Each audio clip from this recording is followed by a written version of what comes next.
আসসালামু আলাইকুম। আমাদের এই পৃথিবীতে লৌকিকতার সাথে অলৌকিকতা জিনিসেরও অভাব নেই। হয়তো সেই জিনিসগুলো আমাদের চোখের সামনে পড়ে না, সেই জিনিসগুলো বিজ্ঞানের ধারণার বাইরে, বিজ্ঞানের যুক্তির বাইরে, সেগুলোর যুক্তি বিজ্ঞান কখনো দিতে পারে নাই। আজকে আপনাদের জন্য নিয়ে আসলাম এক ভিন্ন রকমের গল্প।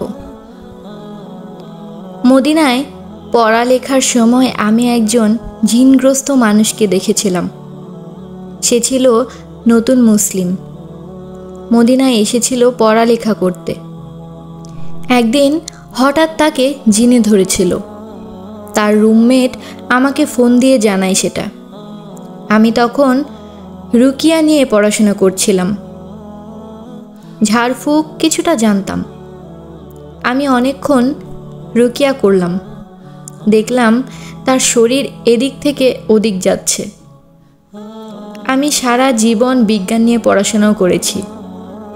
আমি জানি মানুষের শরীর কিভাবে ফাংশন করে, আর এই অবস্থা দেখে বুঝতে পারলাম তাকে অবশ্যই জিনে ধরেছে। আমরা তখন খাবার খাওয়া শুরু করলাম।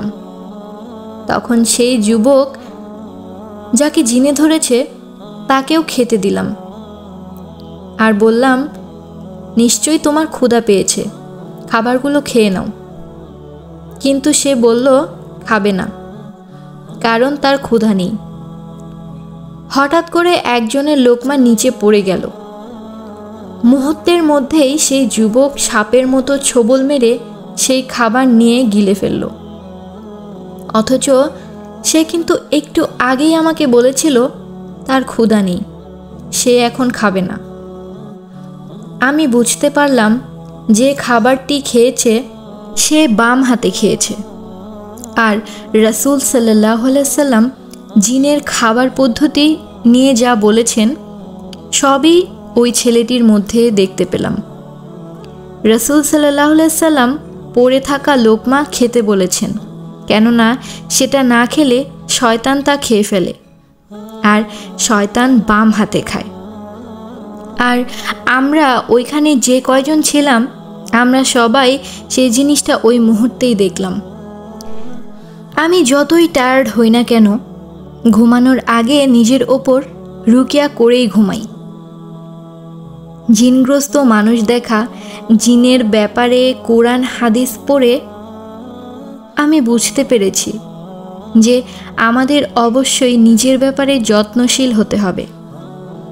শুধু যে মানুষ শরীরগত অসুস্থ হয় তা কিন্তু নয়।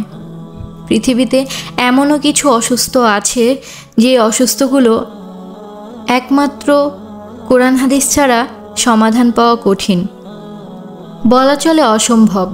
যে অসুস্থতার চিকিৎসা তুমি ডাক্তারের শরণাপন্ন হলেও পাবে না, যেখানে বড় বড় বিজ্ঞানীদের রিসার্চ ফেল হয়ে গেছে, তাদের ধারণার বাইরে।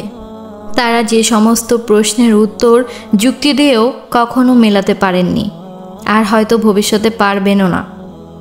কোরআন হাদিসে জিন, জাদু, বদনজর থেকে প্রতিরক্ষার জন্য অনেক আয়াত আছে, দোয়া, জিকির আছে। আমার ওপর অনেকবার জিন আক্রমণ করতে চেয়েছিল, আমি দেখেছি। তারা আমার সামনে এসে আটকে যায়। তখন আমার মনে হতো আমি যে রুকিয়া করি এর ফলে মহান আল্লাহ রাব্বুল আলামিন আমাকে রক্ষা করেন।